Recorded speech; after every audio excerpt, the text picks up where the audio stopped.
दंडवत हो। संकल्प ब्रह्म विद्या प्रवचन आयोजित प्रतिष्ठान अर्थात पैठन लीलाओं के आज के तीसरे सत्र में हम ले रहे हैं पूर्वार्ध 107 नंबर की लीला बाईसा स्थिति। बाईसा जी को प्रेमदान दिया स्वामी जी ने, इस विषय पर आधारित ये लीला है।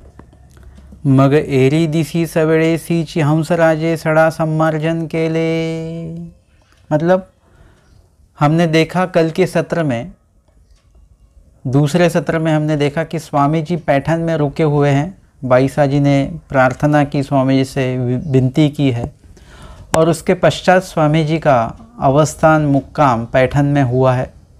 भोग नारायण के जगह पर स्वामी जी वहाँ पे निद्रा करते थे। दूसरे दिन क्या हुआ है कि हंस राजा जो बाईसा जी की शिष्या है, उन्होंने सड़ा सम्मार्जन के लिए, मतलब आंगन होता है, आंगन में वहाँ की साफ़ सफाई करके वहाँ पे फिर रंगोली, चौक रंगमालिका, चौक मतलब वो आंगन जो है, वहाँ पे रंगमालिका मतलब रंगोली वहाँ पर उन्होंने निकाली हुई है। मग आपुले आणि बाईसांचे दोन्ही धोत्रे घेऊनी गंगेसी गेले, धोत्रे धुतली। बाईसा के कपड़े और खुद के कपड़े वे खुद लेकर गए हंस राजा, और वे कपड़े उन्होंने नदी के यहाँ पर जाकर, नदी के घाट पर जाकर उन्होंने कपड़े वो धोए। सुचिये मनते झाली, स्नान वगैरह उनका हुआ। सागर भरुनी घेऊनी आली, और एक कलसी भर के वो लेकर आए। धोत्रे वाड़ो घातली, कपड़े उन्होंने सुखाने के लिए डाल दिए धूप में। मग पूजा द्रव्य मेळविली, और बाईसा जी का रोज का पूजन होता था। हमने लीला चरित्र में देखा हुआ है कि स्वामी जी का मतलब त्रिकाल पूजा अवसर बाईसा जी खुद करते थे, लेकिन उसके पहले, प्रेमदान होने से पहले स्वामी जी से जब उनको भक्ति साधन का प्रदान किया गया, उसके पहले की बात यह है कि बाईसा जी खुद अपना पूजा अवसर, तीनों वक्त का त्रिकाल पूजा अवसर खुद का वो करवाती थी अपने शिष्यों के ज़रिए। और आज भी हंस राजा इसी तैयारी में है कि बाईसा जी के पूजन के लिए वो पूजा द्रव्य, मतलब पूजन का जो सामान है पूरा, फूल होंगे वहाँ पे, और भी कुछ बातें होंगी, वो सब पूजन के लिए जितना भी कुछ लगता है वो सब जमा कर रहे हैं। मग ओट्यावरी आसन, आसनावरी आसन रचिले, बड़ा वहाँ पर ओटा है और उस ओटे के ऊपर पहले ही आसन बिछाया हुआ है, उसके ऊपर और दूसरा आसन वहाँ पर बिछाया गया, अच्छा वाला। गोसायु दया सीची बाईसाचे गुम्पे सी बीजे केले, हमारे स्वामी जी जो भोग नारायण पे स्वामी जी का मुक्काम होता था, स्वामी जी अपना प्रातः विधि सर सब करके और फिर बाईसा जी गुफा में स्वामी जी आए हुए हैं। पूर्वामुखे मोकळवाड़ीचे देवळ, पूर्व दिशा की ओर जिसका दरवाज़ा है, ऐसी मोकळवाड़ी नाम की जो देवता है उसका मंदिर वहाँ पर है। तेथ बाईसाची गुम्फा, बाईसा जी की गुम्फा वहीं पर है। ओट्या खाली कवाड़ा आड़ दखिनीली भीती सी, बाईसी पाए पुसने बैसा वया घातले। तो ओट्या खाली मतलब बाईसा जी ऊपर बैठे हुए हैं, तो स्वामी जी का आसन भी ओटे के ऊपर ही बाईसा ने डालना चाहिए था, लेकिन वैसा नहीं हुआ। बाईसा जी ने हंस राजा से कहा कि इनका आसन नीचे बिछाओ, और बाईसा जी खुद उच्च आसन के ऊपर बैठे हुए हैं। और कवाड़ा आड़ और दरवाजे के पीछे दक्षिणीली भीति सी, दक्षिण विभाग में जो दीवार है उस दीवार को लगकर बाईसी पाइप उसने बैसावया घातले, बाईसा जी ने वो पाँव पोंछने का जो है वो वहाँ पर डालने के लिए कहा। गोसावे से उत्तरामुखी आसन झाले, स्वामी जी का आसन हुआ है, स्वामी जी का श्रीमुख जो है वो उत्तर दिशा की ओर हुआ है। मगर बाई से ओट्यावरी आसन, और फिर बाईसा जी का ओटे के ऊपर आसन, मतलब बाईसा जी ओटे के ऊपर विराजित हुए, स्वामी जी हमारे नीचे बैठे हुए हैं। तेथ कानवड़ी ऐसी बैसली होती, कानवड़ी मतलब एक साइड को ऐसे, उनका डायरेक्शन जो है मतलब सीधे नहीं बैठे हुए हैं ओटे के ऊपर बाईसा जी, थोड़ा मुड़ के ऐसे बैठे हुए हैं। मग बाईसासी हंसराजे पूजा करी आदरली। मग बाईसा जी को हंसराजा पूजन करने के लिए पूरी तैयारी हो चुकी है और शुरुआत हो गई है। गोसावी बाईसा ते दृष्टि अवलोकिले, बाईसा जी का पूजन शुरू हो चुका है और बाईसा जी स्वामी जी की ओर भी देखते हैं और स्वामी जी गोसावी बाईसा ते कृपा दृष्टि अवलोकिले, और बाईसा जी को स्वामी जी ने कृपा दृष्टि से अवलोकन किया है, मतलब देखा है बाईसा जी को। दिठी दिठी मिले यानी बाई से ऐसी खालुती वास पाहती। बाईसा जी की नज़र और स्वामी जी की कृपा दृष्टि दोनों ऐसे एक दूसरे से मिलते थे, लेकिन फिर क्या होता, बाईसा जी अपनी आंखें नीचे कर लेते, अपनी नज़र नीचे कर लेते। काफ़ी देर तक वो नज़र टिकाए नहीं रखते थे बाईसा जी। गोसाव्यांची दृष्टि चेपेना, और स्वामी जी बिल्कुल भी अपनी कृपा दृष्टि नीचे नहीं झुकाते थे, वो सीधा स्वामी जी उनको देखते ही जा रहे थे। मागुते गोसावी दृष्टि अवलोकिले, और स्वामी जी ने फिर से उन्हें कृपा दृष्टि से अवलोकन किया। आणि मागुती ते ही खालुती वाया दृष्टि के लिए, और फिर उन्होंने स्वामी जी की ओर देखा, नज़रों से नज़र मिलाई, लेकिन फिर बाईसा जी ने अपनी नज़रों को नीचे कर दिया। मागुते गोसावी अवलोकिले, और फिर स्वामी जी ने बाईसा जी को अवलोकन किया। तीसरी बार है ये।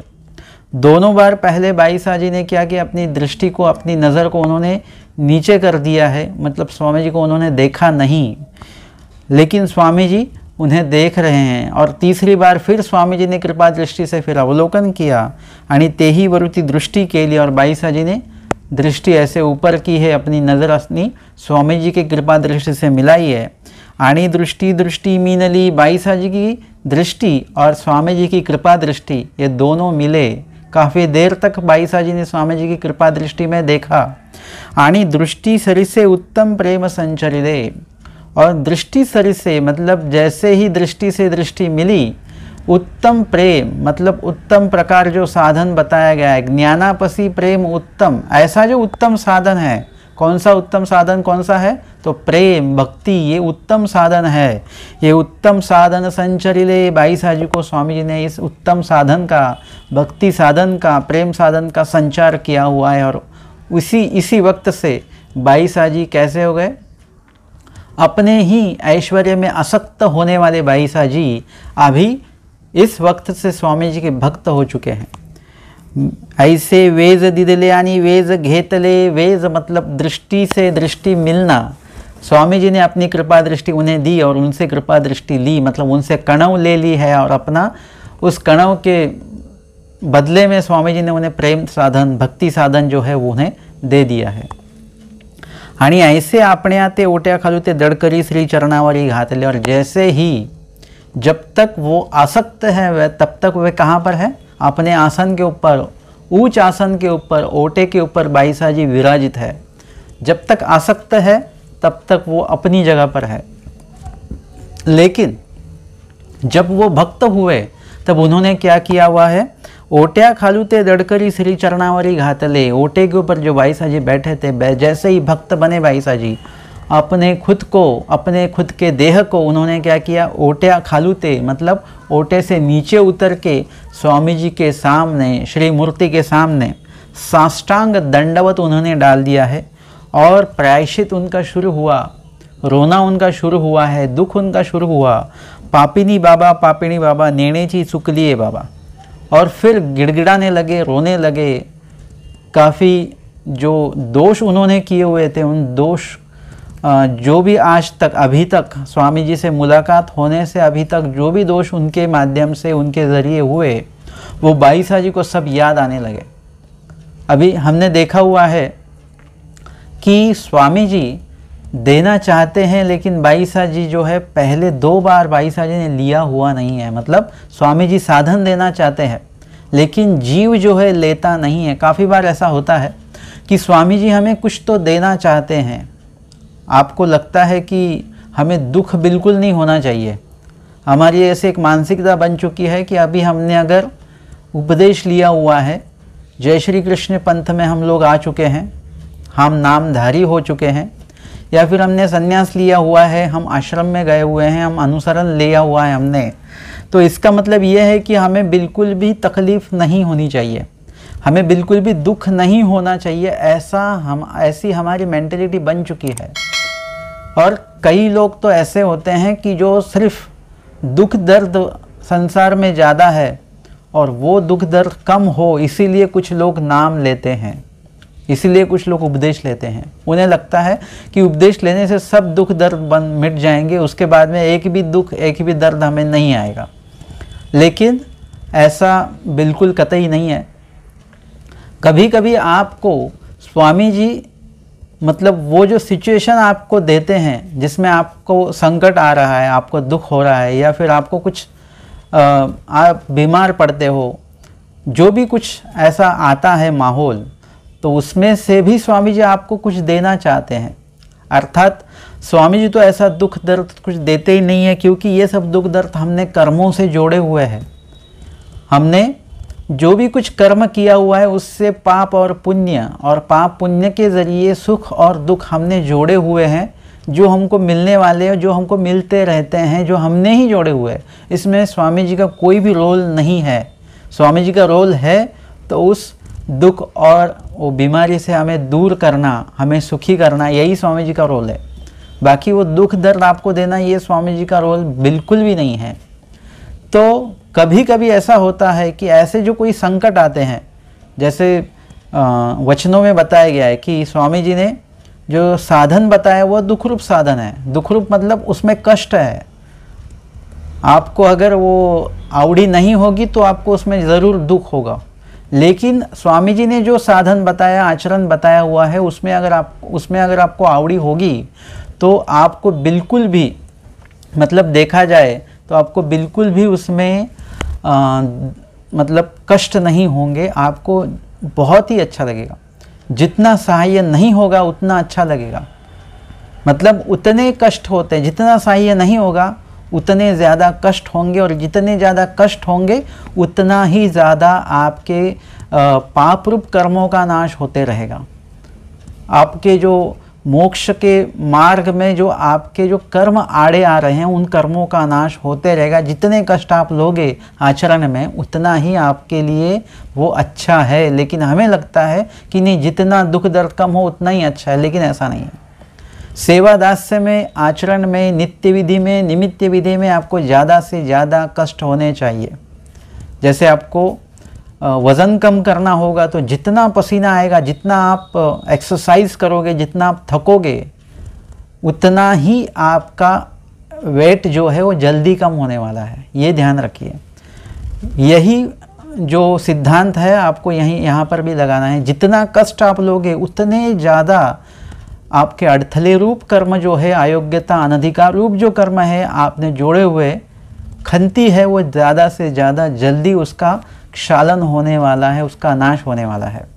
और इसीलिए जब भी कुछ भगवान देते हैं, भगवान के ज़रिए भी देते हैं, वो कष्टदायक हो या और दुखदायक हो या सुखदायक हो, जैसा भी हो, आपके लिए वो देखा जाए तो लाभदायक ही है। और इसीलिए वचनों का उसे ये लगाते हैं कि ऐसे दुखरूप साधन गोसावी का विहिले, मतलब इतना दुखदायक साधन भगवान ने क्यों हमें बताया। निरसे विरसे मतलब आसान न खाना है, चलते मतलब अटन विजन करना है, चलना ही है आपको वगैरह, एक जगह पे नहीं रहना है। ये जो कष्टरूप साधन स्वामी जी ने हमें क्यों विहित किए हुए हैं, तो वहाँ पर स्वामी जी कहते हैं कि सुख साधने देव न पविजय नायका। सुख साधने देव न पविजय नायका मतलब सुख साधन से भगवान आपको प्राप्त नहीं होंगे। और इसी तरह से आपको भगवान को अगर प्राप्त करना है तो आपको क्या करना पड़ेगा, सुख साधन से दूर रहना पड़ेगा। मतलब दुखरूप साधन जो है, दुखरूप साधन आपको प्राप्त करवाने पड़ेंगे, और उसके माध्यम से ही आपको क्या होने वाला है कि परमेश्वर जी की प्राप्ति आपको होने वाली है। और इसी वश स्वामी जी ने क्या किया हुआ है कि दुखरूप साधन जो है, दुखरूप साधन हमें विहित किए हुए हैं। और इस माध्यम से भी भगवान क्या करते हैं कि हमें जो कुछ देते हैं उस देने से हमें मतलब आपको लगता है कि हमें मतलब ऐसा कभी कुछ भगवान देते हैं तो हम उस परमेश्वर के दातृत्व को हम समझ नहीं पाते और हम लेने से छूट जाते हैं। मतलब वो लेते लेते हमें लगता है यहाँ से कुछ नहीं मिलने वाला है, लेकिन उसमें से जो अनुभव मिलने वाला है वो आपके लिए काफ़ी लाभदायक हो सकता है, होता है। लेकिन हम जानते ही नहीं है कि भगवान इसमें से भी हमें कुछ देना चाहते हैं। अगर आपके पास, आप परमेश्वर जी को देने के लिए आपके पास पैसा है, धन है, पदार्थ है, सब कुछ है, आपको लगता है कि बस मतलब भगवान ने हमें ऐसा का सब कुछ दिया हुआ है कि हम भगवान को दान कर सके, अर्पण कर सके वगैरह। लेकिन कभी कभार ऐसा भी होता है कि आपके पास भगवान को देने के लिए कुछ भी नहीं, फूटी कौड़ी नहीं है, तब आपको लगता है भगवान ने ऐसा क्यों किया हमें, मतलब आप ये उल्टा सोचते हो। लेकिन मैं उसको पॉजिटिवली देखता हूँ कि अगर भगवान ने आपके पास देने के लिए कुछ भी नहीं रखा है, इसका अर्थ क्या है, अभी आपकी वो घड़ी आ चुकी है कि अभी भगवान को आप पैसे से मतलब पैसा देकर आप निश्चिंत नहीं हो सकते हो। कुछ द्रव्यदान देकर, वस्त्रदान देकर या कुछ अन्नदान देकर आपको अभी निश्चिंत नहीं रहना है, आपको थोड़ा आगे बढ़ना है। और अभी इस द्रव्य से, वस्त्र से, पदार्थों से काम नहीं चलेगा। अभी आपको क्या देना है, भगवान को खुद को समर्पित करना है। जिस देह से आप आज तक भगवान को कुछ न कुछ समर्पित करते थे, उसी देह के अंदर जो बसा आत्मा है, जीव स्वरूप है, अब उस जीव स्वरूप को आपको ईश्वर के प्रति क्या करना है, समर्पण करना है। और इसी कारणवश आज की डेट में आपके पास कुछ नहीं है, ये समझ में आना चाहिए हमें। हम काफ़ी दुख करते रहते, आज मेरे पास बीड़ा चढ़ाने के लिए द्रव्य नहीं है, पैसा नहीं है, कुछ फल नहीं है। नहीं होने तो काफ़ी अच्छा वक्त है आपके जीवन में ये, कि आपके पास अभी ये नाशीवंत पदार्थ अर्पण करने के लिए ये नाशीवंत पदार्थ अभी आपके पास नहीं है। ये काफ़ी अच्छी बात है, क्योंकि इतने दिन हम भगवान को नाशीवंत पदार्थों का ही समर्पण करते रहे हैं। इससे क्या फ़ायदा होने वाला है? उससे अच्छा गीता में, भगवत गीता में जो बताया गया है कि जीव कैसा है, वो नाशीवंत नहीं है, शाश्वत है जीव। अभी ये भी सोचना चाहिए हमने कि इतने दिन हमने कुछ नाशीवंत भगवान को देते रहे, अभी आज कुछ शाश्वत देने का भी मौका बना हुआ है, तो आज के दिन मैं ये दूंगा। मतलब देखिए कि घर में हमारे अगर पैसा हो, पैसा खर्चा करने के लिए हो, तो हम पैसा खर्चा करते हैं। लेकिन एक वक्त ऐसा आता है कि घर में पैसा ही नहीं है, बिल्कुल खर्चा करने के लिए कुछ भी नहीं है। तो ऐसे में क्या होता है कि फिर घर की कोई वस्तु होती है, गहने होते हैं, वो गिरवी रखे जाते हैं, या भी कुछ बर्तन होता है उसको गिरवी रखा जाता है और उससे पैसे, मतलब इस तरह से क्या होता है कि हम जब कुछ भी ना हो तो घर की एक आध ऐसी वस्तु जो मूल्यवान है और जिसमें हमारी काफ़ी हमारी आसक्ति, ऐसी वस्तु हम वहाँ पर क्या करते हैं, गिरवी रखते हैं। मतलब ऐसा भी वक्त आता है।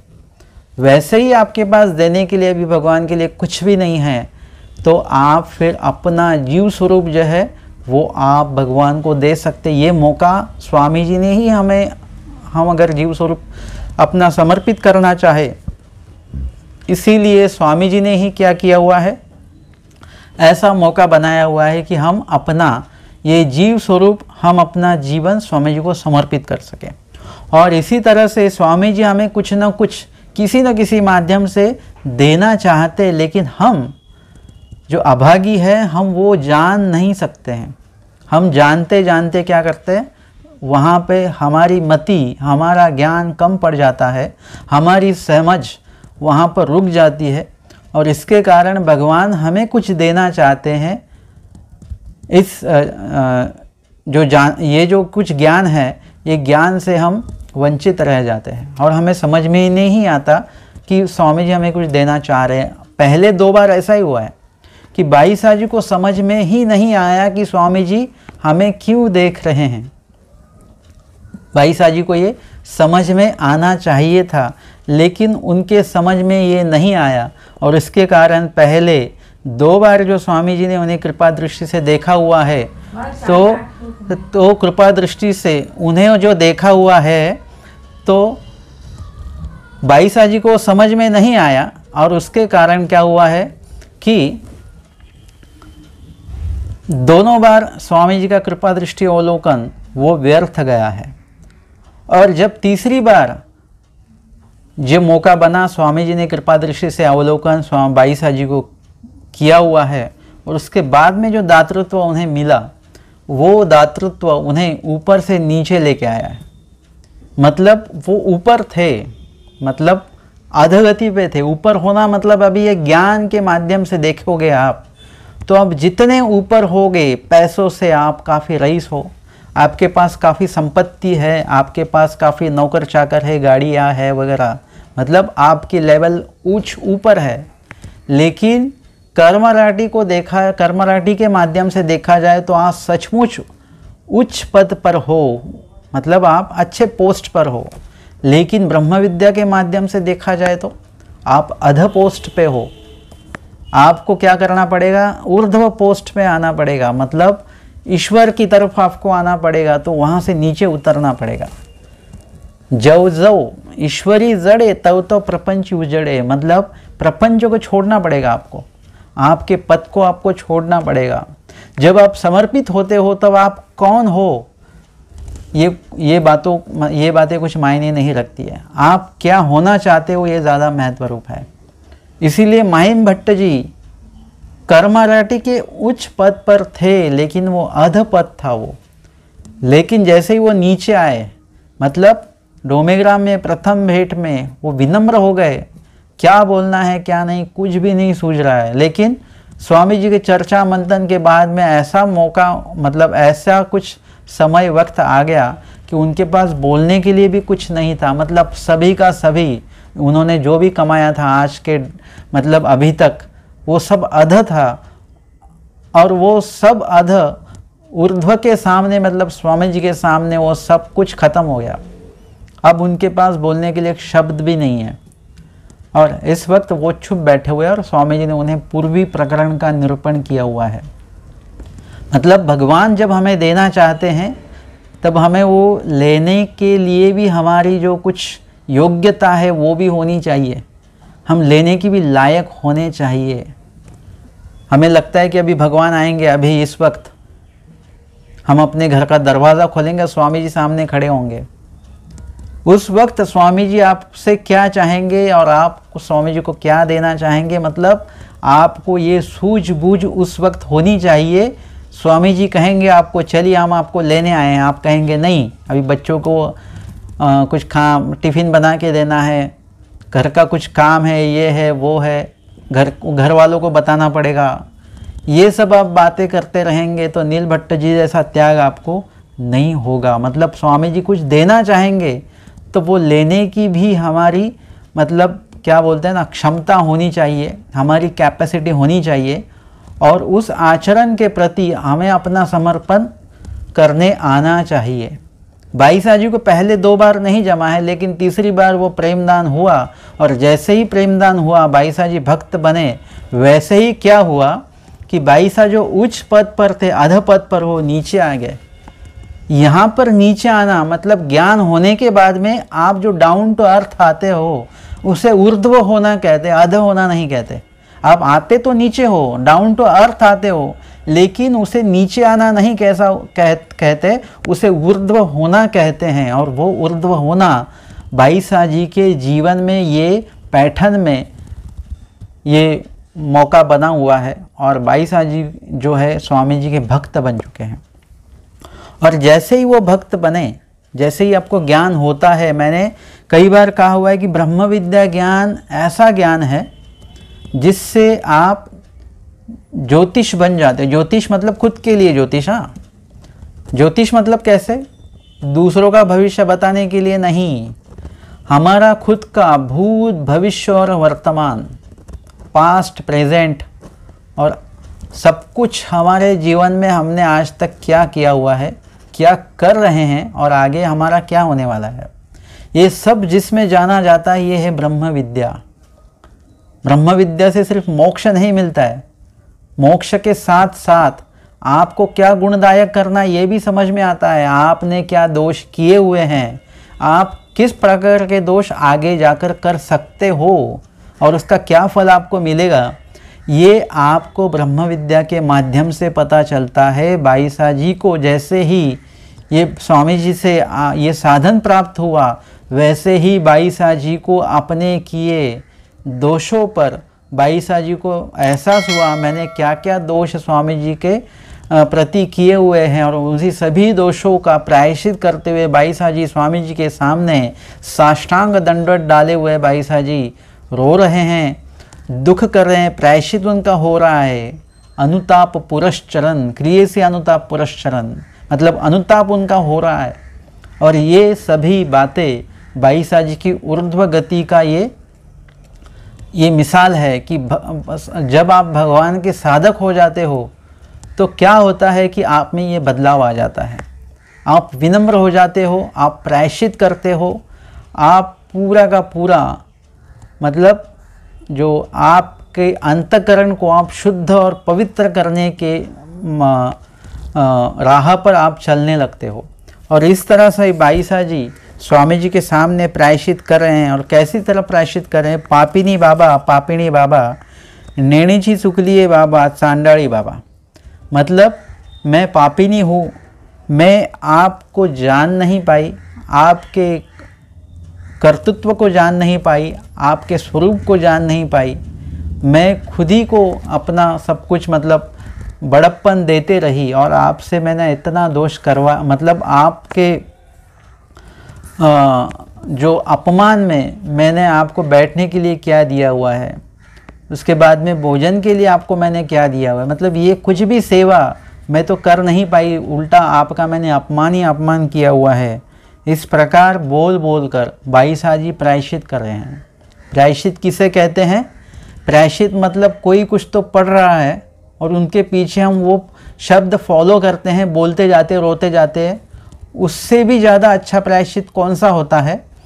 जो दोष आप खुद ही याद कर रहे हो, स्वामी जी के सामने बैठे हुए हैं, इमेजिन करिए आप, विशेषों के सामने नहीं, स्वामी जी के सामने बैठे हुए हैं और वहाँ पर आप प्रायश्चित कर रहे हो। रात को आप सोने से पहले आपको ये प्रायश्चित करना है कि सुबह उठने जैसे ही हम उठे तब से हमने कितना पानी जो है व्यर्थ गवाया, ज़रूरत ना होने पर, मतलब ज़्यादा पानी, जितनी ज़रूरत उससे कई ज़्यादा पानी हमने व्यर्थ गवाया। हमने चूल्हा जलाया, हमने पानी गर्म किया, हमने खाना बनाया, यहाँ वहाँ चले फिरे, इन सब में कितने जीव जंतु वगैरह सब इनकी हिंसा हुई, कितनों के मन हमने दुखाए, कितनों का हमने नुकसान दिन भर में किया, ये सब आपको खुद को पता है। तो आप जैसे ही दोपहर रात को सोते वक्त इन सभी दोषों का स्मरण करते वक्त, इन सभी दोषों को याद करते हुए क्या क्या दोष आपसे हुए हैं, ये आप खुद स्वामी जी के सामने अपने शब्दों में, खुद के शब्दों में उसे बयान कीजिए और दुख कीजिए। और वे दोष कल से ज़्यादा हम उस दोषों को टाल सके, कम मात्रा में उन दोषों को हम करें, इस प्रकार का वर्तन हमारा कल होना चाहिए। परसों उससे ज़्यादा ऐसा करते करते करते आप में जो पवित्रता आएगी, ये फिर आप खुद ही उसका अनुभव कर सकते हो। और ऐसा प्रायश्चित होना चाहिए जो खुद के शब्दों में होना चाहिए। किसी ने लिखा हुआ प्रायश्चित आप पढ़ लेंगे तो वो जो प्रायश्चित होने वाला है उससे कई गुना ज़्यादा अच्छा प्रायश्चित जब आप आपके खुद के शब्दों में वो दोष अपने स्वामी जी के सामने रख के आप रोओगे, आप दुख करोगे, तो वो प्रायश्चित ज़्यादा महत्वपूर्ण है। बाईसा जी ने ऐसा प्रायश्चित किया, म्हणून श्री चरणावरी लोळणी घातली, साष्टांग दंडवत डाल के वो स्वामी जी के सामने ओट्यावरी झाड़ूनी बरवे आसन रचिले। और फिर उसके बाद में ये सब प्रायश्चित संपन्न होने के बाद में बाईसा जी ने क्या किया, जिस ओटे पर बाईसा जी बैठे हुए थे उस ओटे के ऊपर जो आसन रचा हुआ था उस आसन को निकाल दिया गया। वो ओटे को अच्छी तरह क्या किया, बरवेनी आसन रचिले, झाड़ोनी मतलब उसको क्या किया हुआ है, उसे झाड़ कर, झाड़ू से झाड़ कर उसे अच्छी तरह गीले कपड़े से पोंछ कर वगैरह, ऐसा उसके ऊपर दूसरा आसन रचा हुआ है अच्छा वाला। और हमारे स्वामी जी को बाईसा जी विनती करते कि आप इस आसन पर विराजित हो जाइए। हमारे स्वामी जी उस आसन पर विराजित होते हैं।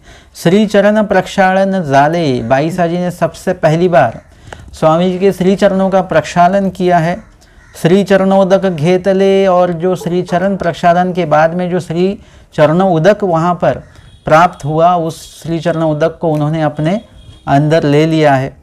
मग बरवी पूजा द्रव्यानि की आनली, बाईसाजी के लिए जो पूजा सामान सब लेकर आए थे, फूल वगैरह, उससे भी कई गुना ज़्यादा अच्छे फूल, उससे कई गुना अच्छे ज़्यादा फल वगैरह सब स्वामी जी के लिए अलग सर लेके आए हुए हैं बाईसाजी, उन्होंने मंगवाया। मग बरवा पूजा अवसर केला, बहुत अच्छा पूजा अवसर बाईसाजी ने स्वामी जी के प्रति किया हुआ है। पाल मांडा बरवा मंगल दीवा उजड़ीला, और थाली में अच्छा दीपक एक लगाया हुआ है। स्थिति मनते झाली, स्वामी जी को वहाँ पर आरती उतारी उन्होंने। स्थिति मनते झाली मतलब स्थिति में मग्न हो गए, आनंद में।